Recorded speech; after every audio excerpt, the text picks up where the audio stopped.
Good morning.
Jai Hind, everyone. Today we'll start another topic. It's a general part of bryophytic plants and very important for the examination point of view. Economic importance of bryophytes. So yesterday we have studied about different bryophytes and new names have been included under the classification.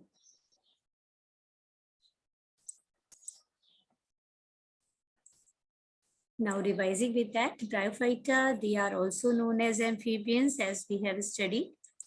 And they are also called as Lilliputians of plant kingdom. आप लोगों ने Lilliput की बात सुनी होगी, यहाँ पे dwarf human beings थे, है ना, बौने लोग होते थे जिनको लिलीपुटियंस कहते थे, लिलीपुट के लोग। तो इसीलिए चूंकि ये बहुत छोटे सॉफ्ट डेलिकेट प्लांट्स हैं, इसलिए इनको कभी कभी प्लांट किंगडम का लिलीपुटियंस भी कहते हैं। Bryophytes have shown their economic importance through Stone Age, यानी Stone Age जब पत्थर का युग या पाषाण युग जिसे कहते हैं, तब से ही इनकी इकोनॉमिक इंपॉर्टेंस है। In modern age, the bryophytes have attracted environmentalists, botanists, industrialists, horticulturists, pharmacists due to their economic importance. तो आजकल हर वेजिटेशन को यूज करते हुए कहाँ हम उससे इकोनॉमिक बेनिफिट ले सकते हैं या हमारी फायदे की क्या चीजें वो हमें दे सकते हैं, कौन से केमिकल्स प्रोवाइड कर सकते हैं, मेडिसिन दे सकते हैं, तो उस हिसाब से और यहाँ वातावरण में ये हमें कैसे सपोर्ट कर सकते हैं। तो हर पौधे की, चाहे वो एल्गी हो, माइक्रोब से तो पूरी इंडस्ट्रीज ही चल रही हैं, और माइक्रोब्स की बात करते हैं तो इवन जो भी डिजीज कॉजिंग है उनके अगेंस्ट मेडिसिन भी उन्हीं माइक्रोब से मिल सकती है हमें। तो ये बहुत इम्पोर्टेंट है। इसी के साथ एल्गी भी इम्पोर्टेंट है। जैसे जैसे हम हायर ग्रुप्स की तरफ बढ़ते चले जाते हैं, ये each and every plant provides us something for our benefit.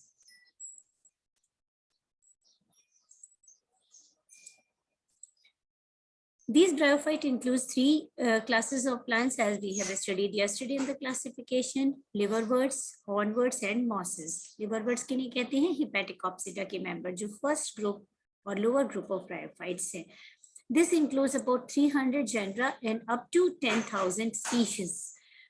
Second class hornworts की है.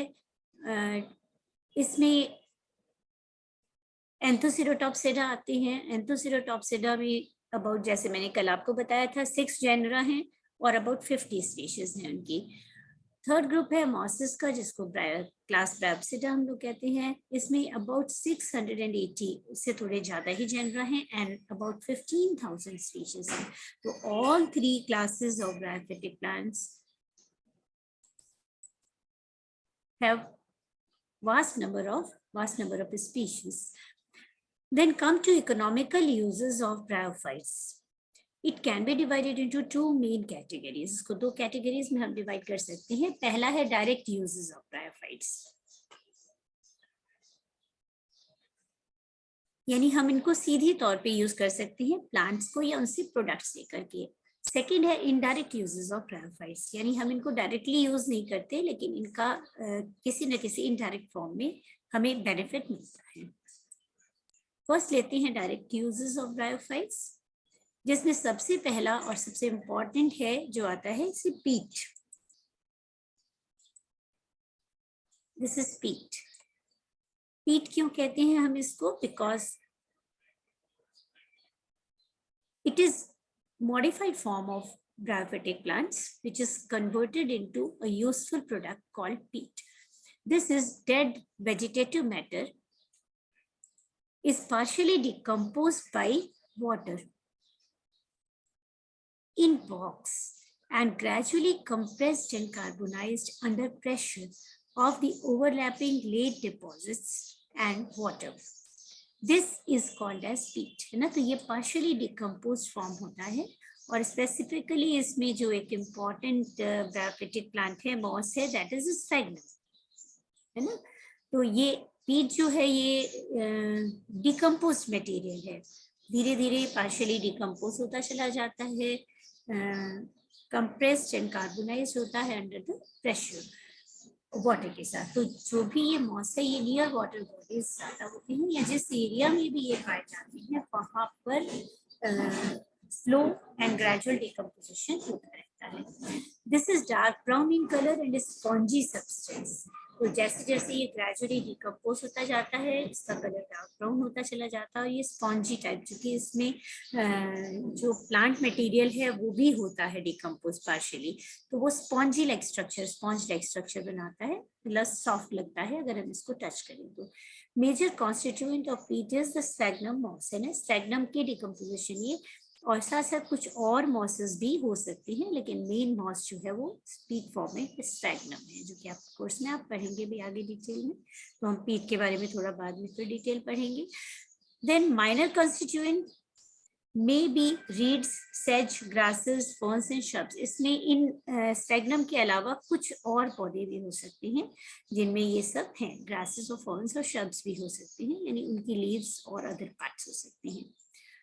Mostly sphagnum is the main constituent of peat, so the sphagnum is known as peat moss. कभी कभी इस पे क्वेश्चन आता है peat moss क्या है, तो peat moss is sphagnum basically, और the dead or decay organic matter which converted into dark brown and spongy structure is called peat. तो इसीलिए इस moss को जो कि peat बनाता है इसको peat moss कहते हैं। अब इसके uses क्या हैं पीट के? इसको as a fuel directly use किया जा सकता है, किस फॉर्म में? Dried peat cut into blocks and dried in the sunlight, है ना। तो हम लोग क्या करते हैं, पीट के कुछ छोटे छोटे ब्लॉक्स कट करके बना लेते हैं, उनको ड्राई कर लेते हैं और एज ए फ्यूल सीधे, जैसे आप कोयला यूज करते हैं या आप यहाँ पर गोबर का बना हुआ गोइठा यूज करते हैं, कंडा जिसको बोलते हैं, तो उसी तरह से इनके पीसेस तैयार कर लिए जाते हैं और वो यूज किया जाता है। Because it is very rich in carbon, जैसे कोल रिच होता है कार्बन में उसी तरह से ये भी पीट भी रिच होता है और अच्छा फ्यूल बनाता है। सेकेंड है, हम लोग इथाइल अल्कोहल की प्रिपरेशन कर सकते हैं इससे, preparation of ethyl alcohol. The chemical treatment, cellulose in the peat is broken down into sugar which through fermentation is converted into ethyl alcohol or alcohol. तो इससे हम डायरेक्टली अल्कोहल बना सकते हैं, इसीलिए इसको हम डायरेक्ट यूजेस में करते हैं। देन थर्ड है, पीट से नाइट्रेट्स, ब्राउन डाई और टैनिंग मटेरियल भी प्रोड्यूस किया जा सकता है, तो ये भी हम ऐसे केमिकल यूज कर सकते हैं। नाइट्रेट और ब्राउन डाई कलरिंग मटेरियल है, टैनिंग मटेरियल है, यानी लेदर को टैन करने के लिए, कलर करने के लिए इससे बनाया जा सकता है। It's a very good brown dye. और फोर्थ पीट का यूज है, इसमें पीट डायरेक्टली हम यूज कर ही रहे हैं इंडस्ट्री में, इससे हम लोग तार निकाल सकते हैं, जैसे तारकोल सड़क बनाने के लिए होता है, इससे पीट तार निकाला जा सकता है जिसको अलग पर्पसेस के लिए यूज किया, कोटिंग के लिए यूज किया जा सकता है। इससे अमोनिया एक्सट्रैक्ट किया जा सकता है और पैराफिन भी निकाली जा सकती है इंडस्ट्रियल प्रोसेस के थ्रू। तो पीट सबसे यूजफुल मटेरियल है जो कि ब्रायोफिटिक प्लांट्स में मॉसेस से मिलता है और स्पेसिफिकली स्फैग्नम से। सेकेंड डायरेक्ट यूज लेते हैं, medicinal uses of bryophytes. Although medicinal uses are very scanty, बहुत कम है इनके यूजेस। और आपको बताती हूँ कि मेडिसिनली या मेडिकल लाइन में इसको सबसे पहले सेकेंड वर्ल्ड वॉर के समय यूज किया गया। जिस समय जो सोल्जर्स घायल हो जाते थे, तो उस समय इतना ज़्यादा डेवलपमेंट नहीं था कि यहाँ जंगलों में छुपते थे तो वहाँ पर हमें मेडिकल एड नहीं मिलती थी। तो वहाँ पर जो वुड्स या जंगल हैं, वहाँ पर मॉइस्चर के कारण ये मॉसेस वहाँ हो जाते हैं, जैसे स्फेग्नम है या पॉलीट्राइकम है, पुगोनेटम है। इनमें एंटीसेप्टिक प्रॉपर्टी होती है, तो इन मॉसेस को एज ए पोल्टिस यूज किया गया। वुंड्स पे लपेट देते थे और उनमें, क्योंकि एंटीसेप्टिक एंटीबायोटिक प्रॉपर्टी होती है, माइनर ही होती है, लेकिन वो वुंड को हील करने में हेल्प करता था। तो वहां से ये जानकारी मिली कि इसको हम लोग मेडिकल लाइन में यूज कर सकते हैं। हालांकि कुछ कम ही ब्रायोफाइट्स हैं जिनको कि हम यूज करते हैं इसमें। Marchantia polymorpha is very good, having the medicinal value. It is used to cure pulmonary tuberculosis, जो लंग्स की टीबी होती है, ट्यूबरकुलोसिस शॉर्ट में कहते हैं उसको। इसमें एंटीबायोटिक प्रॉपर्टी होती है, तो उसके लिए यूज किया जाता है। देन नेक्स्ट यूज है पॉलीट्राइकम कम्यून का एज ए टी, यानी उसका जो एक्सट्रैक्ट है वाटर में बॉईल करके, जैसे हम लोग चाय बनाते हैं, हम लोग टी लीव्स यूज करते हैं, कैमेलिया। यहाँ पर हम पॉलीट्राइकम लीव्स को यूज करके टी प्रिपेयर कर सकते हैं। It helps to dissolve stone of kidney and gall bladder. लेकिन मैं जो यूजेस बता रही हूँ हम लोग डायरेक्टली खुद नहीं करेंगे, ये अंडर मेडिकल सुपरविजन होना चाहिए, यानी डॉक्टर के सजेशन से, या जो इसके एक्सपर्ट्स हो उनके थ्रू हमको लेना चाहिए। इसे डायरेक्ट नहीं करेंगे, लेकिन ये यूजेस आपको जानने चाहिए। देन नेक्स्ट यूज है मार्केंशिया पॉलीमॉर्फा का ही। इसका एक्सट्रैक्ट जो है वो एंटी कैंसरस भी है ना, antiseptic, antibiotic and anti cancerous property भी कैरी करता है। अभी मैंने आपको स्फेग्नम बताया था, स्फेग्नम से स्फेग्नॉल निकाला जाता है, जिस डिस्टिलेट करते हैं हम लोग पीट तार को, उससे स्फेग्नॉल करते हैं, निकाल लेते हैं, एक्सट्रैक्ट करते हैं, और इसको स्किन डिजीजेस के लिए यूज किया जाता है because it contains antiseptic property.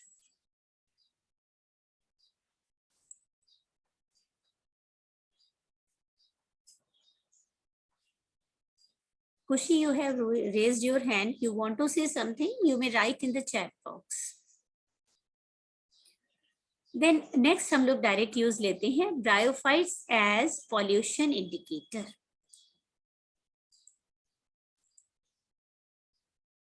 तो एज पॉल्यूशन इंडिकेटर्स को सबसे पहले जापान में यूज किया गया। मॉसेस के बैग्स बना दिए जाते हैं और उनको हैंग कर दिया जाता है एटमॉस्फेयर में, क्योंकि ये पॉल्यूटेंट्स को एब्जॉर्ब कर लेते हैं, बहुत सारे हैवी मेटल्स को एब्जॉर्ब कर लेते हैं। तो ये इंडिकेट करते हैं कि हमारे एनवायरनमेंट में कौन सा पॉल्यूशन जाता है, मतलब विच टाइप ऑफ पॉल्यूशन। इसमें सल्फर डाइऑक्साइड जाता है, कार्बन मोनोऑक्साइड है, CO2 है, नाइट्रस ऑक्साइड है। तो इस तरह के सब्सटेंसेस को ये क्विकली एब्सॉर्ब कर लेते हैं, बिकॉज जैसे मैंने आपको शुरू में बताया था, they have the capability to absorb moisture from the surface of the leaves और सरफेस ऑफ द थैलस। तो इनमें ये कैपेबिलिटी होती है, तो हम इसको पॉल्यूशन इंडिकेटर की तरह से यूज कर सकते हैं।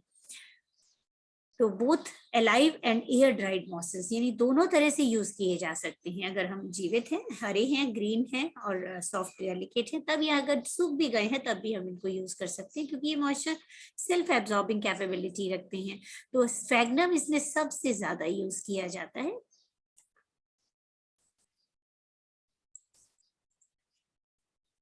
These absorb metals from the atmosphere. Then accumulation of heavy metal cations in the mosses enables them to use as atmospheric and aquatic pollution indicator. तो इनको भले ही कितने ही छोटे हों, कितने ही सॉफ्ट एंड डेलिकेट हों, भले ही इनका पीरियड लिमिटेड हो, लेकिन हम इनको वेट यानी फ्रेश और ड्राइड दोनों कंडीशन में यूज कर सकते हैं। स्फेग्नम के अलावा जो और मॉसेस हैं उनमें है ल्यूकोब्रायम, ग्लॉकम, पॉलीट्राइकम, रैकोमीट्रियम, ये भी यूज किए जाते हैं एज पॉल्यूशन इंडिकेटर।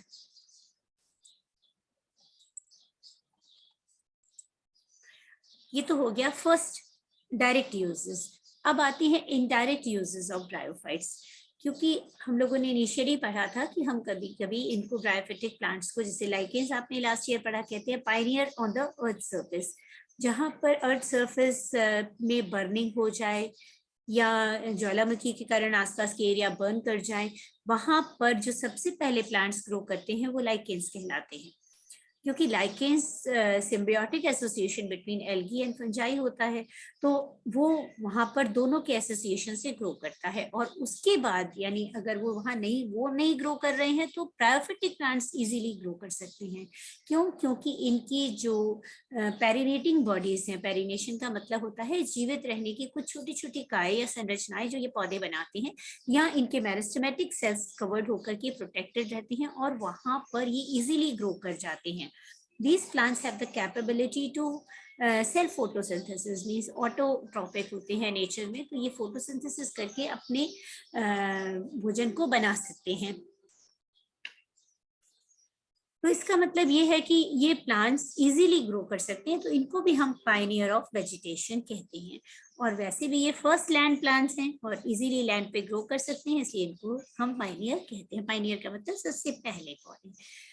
अब इनडायरेक्ट यूजेस में सबसे पहला यूज है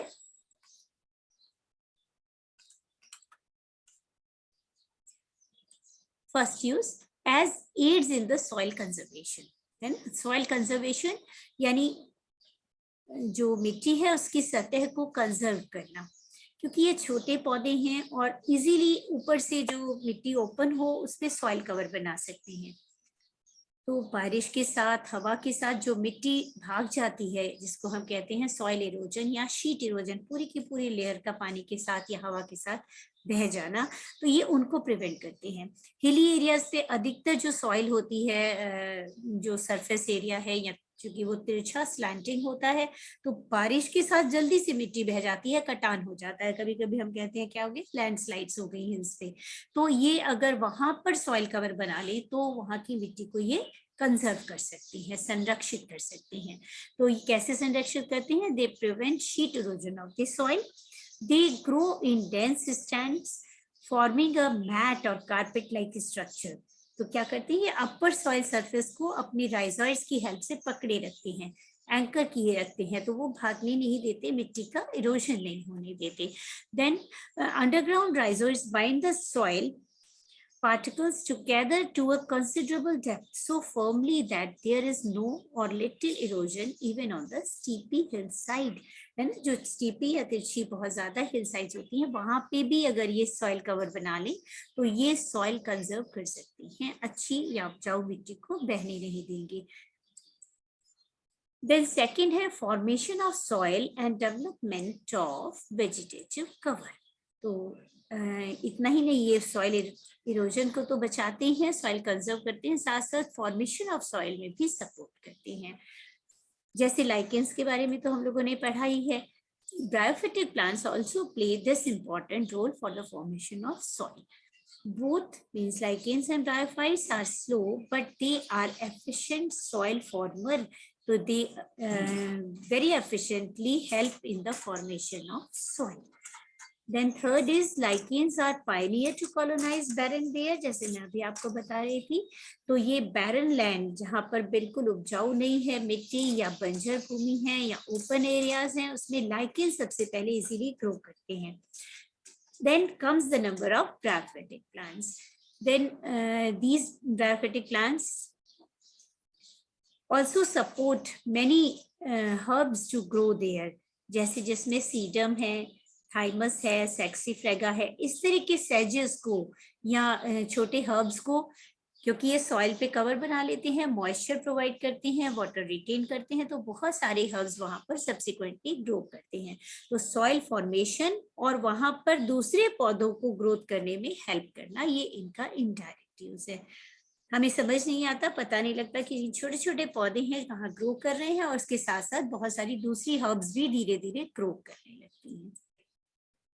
देन थर्ड इनडायरेक्ट यूज है रोल एज रॉक बिल्डर्स, यानी ये रॉक्स बनाने में भी सपोर्ट कर सकते हैं।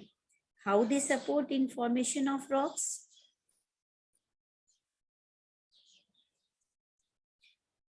और कौन से ऐसे ब्रायोफिटिक प्लांट्स हैं? इसमें मोस्ट इंपॉर्टेंट प्लांट है ब्रायम एंड हिप्नम, बोथ आर मॉसेस, है ना, ये मॉसेस हैं। They help in the formation of rocks और रॉक बिल्डिंग में हेल्प करते हैं। They grow in association with other aquatic plants also, like Cara algae है, play remarkable role in building the rocks. the insoluble calcium carbonate precipitates with the help of these graphitic plants. तो calcium carbonate जो है वो rock building का एक important component है. These plants bring decomposition of bicarbonates also by abstracting free carbon dioxide. अब ये calcium carbonate से या बाइकार्बोनेट से CO2 ले लेते हैं अपनी फोटोसिंथेसिस के लिए और उसका डिकम्पोजिशन करते हैं, धीरे धीरे धीरे वो रॉक कवर बनाता चला जाता है. तो this is important third use, indirect use of. So this is all about economic importance of bryophytic plants. आप इसमें कुछ और भी examples add कर सकती हैं. You may take, as I have told you earlier, books, second semester की books already market में combined book आ चुकी हैं. बहुत सारी पब्लिकेशन की है. विजडम पब्लिकेशन वाराणसी की है, रस्तोगी पब्लिकेशन मेरठ की है, प्रगति प्रकाशन मेरठ की है, राम प्रकाश पब्लिकेशन आगरा की बुक है. देन कृष्णा पब्लिकेशन की बुक भी आई थिंक शॉर्टली आ जाएगी. तो आप लोग इसको कोई भी एक बुक, सारी बुक्स ऑलमोस्ट कॉमन है, थोड़ा बहुत डिफरेंस के साथ हैं और आप उनको ले सकते हैं मार्केट से और यू में स्टडी. और कुछ बुक्स लाइब्रेरी में भी हैं जो कि हो सकता है ओल्ड एडिशन हो, NEP 2020 के अकॉर्डिंग ना हो, लेकिन उनमें से आप लोग पढ़ सकते हैं. जैसे फर्स्ट ईयर की जो बुक कॉमन बुक थी सिंह पांडे एंड जैन की, that book is very good book and it is available in your library too. And practical books, all practical books are also available in library. So we will start practical very soon. If any query, you may write in the chat box. Okay, खुशी ने लिखा है, शायद इसीलिए raise करी थी hand कि syllabus भेज दीजिए. ओके, सिलेबस में थ्योरी का सिलेबस मैं आपको स्क्रीनशॉट लेके भेजती हूँ, क्योंकि पूरा सिलेबस फिर आप लोग को प्रॉब्लम होगी. तो I will send you the screenshot for the second semester. और उसमें टीचर्स के इनिशियल्स भी लिखे हैं कि कौन सा टीचर क्या चीज डील कर रहा है. तो I will send you that syllabus too. Okay, I will send in all the 3 groups. We have 3 groups of your students or your colleagues. Okay. Any other query?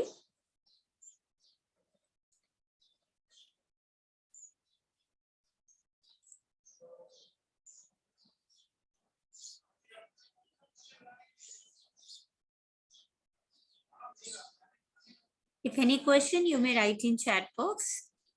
Or you may raise your hand, so I'll allow you to unmute yourself.